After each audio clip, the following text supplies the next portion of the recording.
बार पूरी खबर सर फिर बताई दें। हमारे साथ हमारे पॉलिटिकल एडिटर देवेंद्र पराशर जुड़ गए और पटना से नीतीश चंद्र हमारे सहयोगी वो भी हमारे साथ जुड़ गए।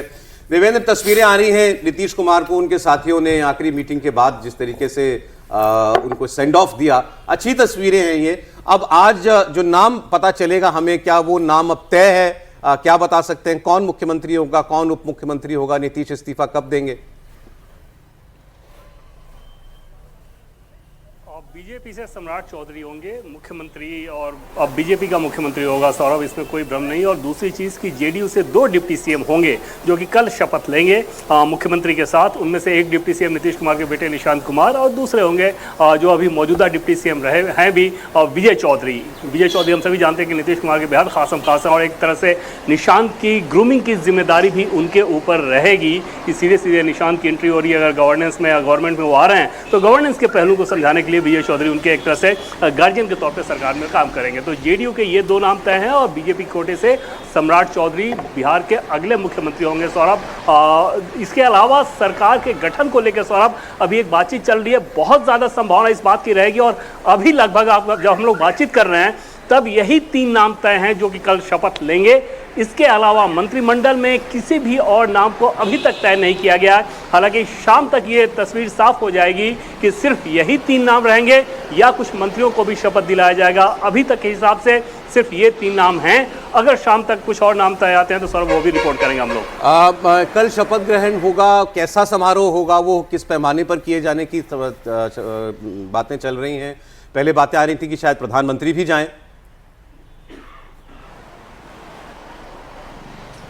नहीं सर, प्रधानमंत्री नहीं जा रहे हैं और समझा जा सकता है कि अगर 3 ही शपथ हो रहा है तो एक छोटा कार्यक्रम किया जाएगा और अभी तक के हिसाब से 3 ही नाम को तय किया गया है तो एक छोटा कार्यक्रम ही किया जाएगा।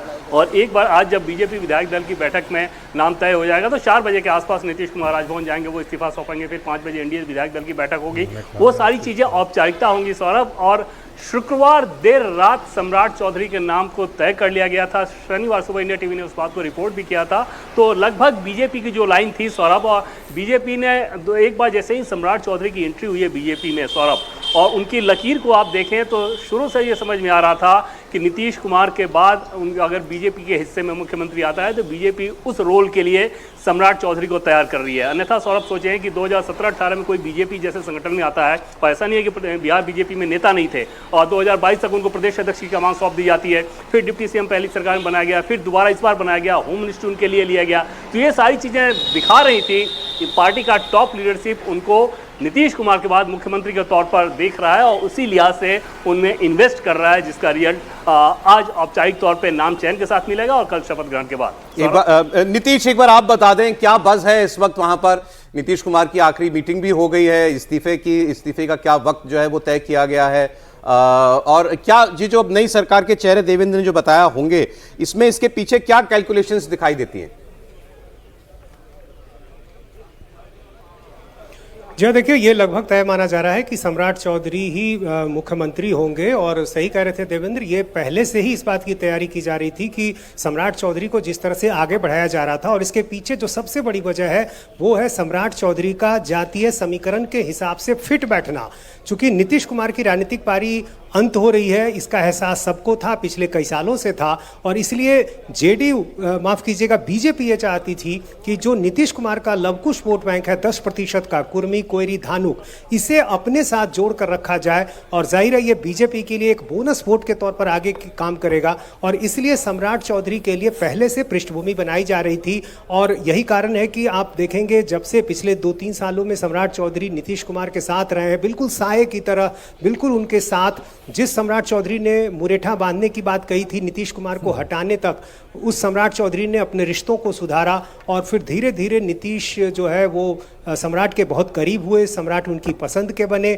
और बीजेपी के लिए बात बिल्कुल सही बैठ रही थी कि यदि लवकुश समाज को हम जोड़ कर रखें तो बेहतर होगा, और यदि नहीं बनाया जाता तो ऐसी स्थिति में बिखराव की आशंका थी लवकुश वोट बैंक में। आरजेडी की तरफ से लगातार ये नैरेटिव बनाने की कोशिश की जा रही है कि नीतीश कुमार के साथ धोखा हुआ, 25 से 30 नीतीश कहा गया था, लेकिन देखिए उनको 5 महीने में हटा हटा दिया गया। तो ऐसी स्थिति में लव कुश समाज में बिखराव की आशंका थी। लव कुश समाज को ऐसा बिल्कुल एहसास ना हो कि उसके हाथ से सत्ता निकल गई है, और इसके लिए भी सम्राट जो है सबसे मुफीद चेहरा है। यदि सम्राट मुख्यमंत्री बनते हैं, लव कुश को ऐसा लगेगा कि सत्ता उसके पास है, और ऐसे में आने वाले दिनों में भी जब धीरे धीरे समय बीतेगा, बीजेपी के साथ ये वोट बैंक जुड़ जाएगा। जैसे नीतीश कुर्मी जाति से थे, लेकिन कुशवाहा और धानुक का समर्थन उनको लंबे समय तक मिला, तो उसी तरह अब जब सम्राट एक प्रतीक हो जाएंगे लव कुश समाज के सत्ता के, तो ऐसी स्थिति में लव कुश समाज उनके साथ रहेगा। ईबीसी का जो वोट बैंक है उसको लेकर भी एक अनुमान लगाया जा रहा था कि बीजेपी ईबीसी में एक प्रयोग कर सकती है, लेकिन वहां दिक्कत ये थी 112 जातियां हैं, किसी एक जाति को नेतृत्व देकर आप सभी जातियों का सहयोग मिलने या वो आपके साथ उस तरह से जुड़ जाए, उसका आकलन नहीं कर सकते थे। तो सबसे बेहतर ये समझा गया कि पिछड़ों में यादव के बाद जो सबसे बड़ी आबादी है 10% लव कुश की, उसको अपने साथ जोड़ा जाए। और जाहिर है एक बात से निशांत के बारे में पूछना चाहता हूं नीतीश, क्योंकि ये खबरें एक दो रोज पहले तक तो ये थी कि वो अभी भी असमंजस में है। क्या ऐसा वाकई था, या ये तय पहले जेडीयू कर चुकी थी और निशांत भी मन बना चुके थे और वो डिप्टी सीएम होंगे? देखिए, नीतीश कुमार को जब राज्यसभा जाने का फैसला हुआ था, उस समय आपको याद होगा इसी कार्यक्रम में हमने सबसे पहले ये जानकारी दी थी कि निशांत डिप्टी सीएम बनेंगे। ये लगभग तय हो चुका था, लेकिन बाद में निशांत की जो एक कोर टीम बनी जेडीयू के युवा विधायकों की, उनके साथ उनकी बातचीत हुई।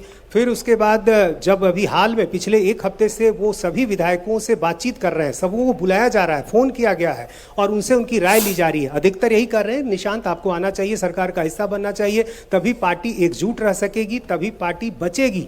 लेकिन कुछ सहयोगियों की ये राय थी और निशांत को भी ये लगा कि कहीं सीधे सरकार का हिस्सा बनना, सीधे डिप्टी सीएम बनना, ये उनकी आगे के ख्याल से भविष्य के लिए अच्छा नहीं होगा। तो कुछ लोगों ने ये राय दी कि दीपक प्रकाश जो उपेंद्र कुशवाहा के बेटे हैं, जब सीधे वो मंत्री बने थे तो उसकी काफ़ी चर्चा हुई थी, सोशल मीडिया पर भी इस बात की काफ़ी चर्चा हुई। तो कहीं मेरे साथ भी ऐसी, मेरी छवि भी ऐसी ना बन जाए, और हम संगठन में काम करना चाहते हैं। जो टीम निशांत एक बन गई है, उनके कई विधायकों से मेरी बात हुई, उन्होंने कहा कि वो चाहते हैं कि संगठन में काम करें, पने अनुभव लें, बिहार के अलग अलग जिलों में जाएं, घूमें, और तब वो बाद में सरकार का हिस्सा बने। तो इसको लेकर वो काफ़ी उधेड़बुन में थे, इसमें कोई संदेह नहीं है। कल तक ये फैसला अंतिम रूप से नहीं हुआ था, लेकिन फिर संजय झा और ललन सिंह को इस काम की जिम्मेदारी दी गई और उन दोनों नेताओं ने उन्हें समझाया, तैयार किया है। और अब जो हमें सूत्रों के हवाले से खबर मिल रही है कि निशांत अब इसके लिए लगभग मान गए हैं, और बहुत संभव है कि कल जो 2 डिप्टी सीएम होंगे, विजय चौधरी और दूसरे निशांत होंगे, तो शपथ ग्रहण इन्हीं तीनों का कल होगा। जी बिल्कुल, देवेंद्र ने खबर दी ही कि ये तय है कि Samrat Choudhary CM, deputy CM Nishant और विजय चौधरी। बहुत शुक्रिया देवेंद्र आपका, नीतीश चंद्र आपका।